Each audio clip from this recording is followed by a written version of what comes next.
So up next in the Hasbro Marvel Legends X-Men Bonebreaker Build-A-Figure wave, we have Sabretooth. Just kidding, Sabretooth. And he is packed in with, I believe, accessories just for the Build-A-Figure, from what I can see here. And nothing for him, so that's a little unfortunate. But we'll confirm that once we open up the figure. That is the front side, of course. Here is the side art, which is dope. And then here is the back side, which is that dope picture expanded. But here's the rest of the wave down below, right next to the Build-A-Figure displayed. And then we have a read-up up top in multiple languages that reads, with keen senses, a mutant healing factor, and zero moral restraint, Sabretooth is a dark reflection of his arch nemesis, the mutant hero Wolverine. Again, guys, if you guys are interested in this wave, check out the link down below in the description where you guys can order yourself a set. So let's get to it. So here is Sabretooth. I'm going to stop that. Here's Sabretooth, and he's looking pretty good. I did hear some complaints regarding this figure, and I mean, I guess I get it, but overall, it's not a terrible figure. He looks great. I can see that it won't be everyone's definitive Sabretooth. We don't, I guess, have that yet, but this is a darn good one. And I love the fact that we're getting all of these different variations of Sabretooth. I like it. I really do. So until we get that definitive version, let's just proceed and truck on with all the versions that we can get. So with this one, we get some nice detail. I gotta say, he doesn't come with a single piece of accessory for himself, but he has some nice detail at the very least. So before we get to that, though, we will take a look at the accessories for the Build-A-Figure. I did say no accessories for himself, but he does come with 3 pieces of the Build-A-Figure, 3 chunks, I guess. So we have what seems to be like an engine. All right, so you can see the detail there. Unfortunately, it's not painted. Man, I just wish they would go a little bit extra and paint it. You can see that they painted the belt right here, but that was it. And it's like, just keep going, guys. I don't know. Here we get some more paint though. You can see these tubes are painted, so they definitely could do it. They can pick and choose, but I just wish it was fully painted. This thing would have been amazing. If Toy Biz would have made this Build-A-Figure, like if this was Toy Biz right now, this would have been fully painted. But at least these tubes are painted. I wish these little buttons were painted, or these little circle, things were painted. But I don't know. Am I being picky? I don't think I am. I just feel like if you're gonna paint something, keep painting it. But this is better than nothing for sure. Like, imagine if that was not painted. So, but anyways, this is what he comes with, and then we get this piece here, which I really don't know what the heck it is. Seems like some sort of net, but we'll figure it out once we build the Build-A-Figure. So that's it. Let's take a closer look at Sabretooth. Check it out. Look at that. So good. The head sculpts just keep getting better and better. I like this a lot. I do feel like the teeth hang very low though. He's got a lot of gum on the top. I don't know if that's meant on purpose. But either way, it looks great. The sculpt is phenomenal. I don't know who sculpted it. I don't know if it's Paul Harding. I don't know who else does it. I don't know who did this one, but whoever did a great job. The hair sculpt is fantastic. We do get some paint in the hair, which is awesome. And one of my favorite features is that we get some paint or some shading or some dirtiness on this fur piece on the torso, on the forearm, and on the shins here. Look how dirty that looks. That's awesome. I love that. So that's cool.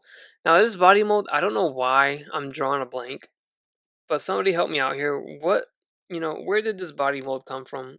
I can't recall who else had this. It was probably one other figure. Maybe I don't even own it. I don't know. I'm drawing a blank, but it is an older mold. He has pins, so I know it can't be a new mold. But I'm definitely drawing a blank. We get some painted hands, painted nails. That looks awesome. Clean, and some painted toenails. I know a lot of people that will probably be happy about that. So that's your closer look at Sabretooth. Alright, so what does he do? We have the head. It sits on a ball jointed hinge. We can go all the way up. We can go all the way down. Pretty stiff, but we can do it. We can go left and we can go right. We get some head tilting there, which is pretty nice. This piece is pegged in on the back peg hole, so it does move around, by the way. So that might get a little annoying, but the arms do go all the way up. They go all the way down. There is no butterfly joint, but we have a bicep swivel. We got pinned double jointed elbows, swivel at the wrist with a hinge, ab crunch at the torso, no clicky sound, so that's a plus. Waist swivel, T-jointed legs go forward, very forward, so that's cool. They go back, they go in and out about that far, not too far in my opinion. Thigh swivels, double jointed knees.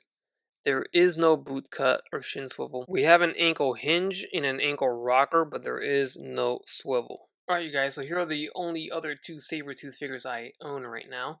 We have the Apocalypse Build-A-Figure version on the left side, and then we have the Age of Apocalypse, the Colossus Build-A-Figure Wave Sabretooth on the right side. So, very drastic differences here. You can see the size difference, the sheer size of the Age of Apocalypse Sabretooth on the right side.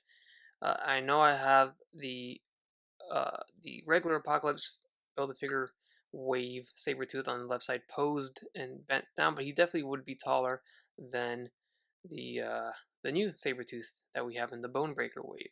But this is what I'm talking about. Look at the three very drastic different versions of Sabretooth that we've gotten. Every time we've gotten Sabretooth, it's been a different version, so I'm all for it. I love that I have three different looks from, you know, multiple different runs. It just looks good in my eyes, in my display. Up next we have Vulcan and Havoc from the same wave. You can see here the all three different body molds, and they look good. Honestly, I think Havoc is the shortest one, I should say, and then Vulcan and Sabretooth seem to be around the same height. And then here we have Maggot, which is another wave mate of this Bonebreaker wave, and I have reviewed him as well in case you guys wanted to see that. Of course, he is tall. He is the biggest figure in the wave. Now, he's not gigantic. I wouldn't say he's Build-A-Figure size, but he definitely is the biggest figure in the wave. And of course, we can't have Sabretooth without Wolverine. Now, this isn't the Wolverine that comes in this wave. I haven't reviewed him yet. We will get to him, and when we do, we will do the comparison. But till then, here is the Juggernaut wave Wolverine, and man, he is pretty short. One thing I love about this Wolverine mold, which we've seen plenty of times, is the accuracy of the height for, for Logan, for Wolverine. It's great. So he's short, Sabretooth is bigger, he's tall. I think it's right. Alright, you guys, and that's going to do it for my review of Sabretooth from the X-Men Marvel Legends Bonebreaker Build-A-Figure Wave. He is great. I like him a lot. I love the sculpt. I love the details. That is the main attraction of this figure in my opinion, although he does not come with any accessories for himself. As always, guys, leave your thoughts down below in the comment section and hit the like button while you're at it. Subscribe if you haven't done so already. As always, stay tuned for the rest of the wave. Take care, take it easy, and I'll catch you on the next one.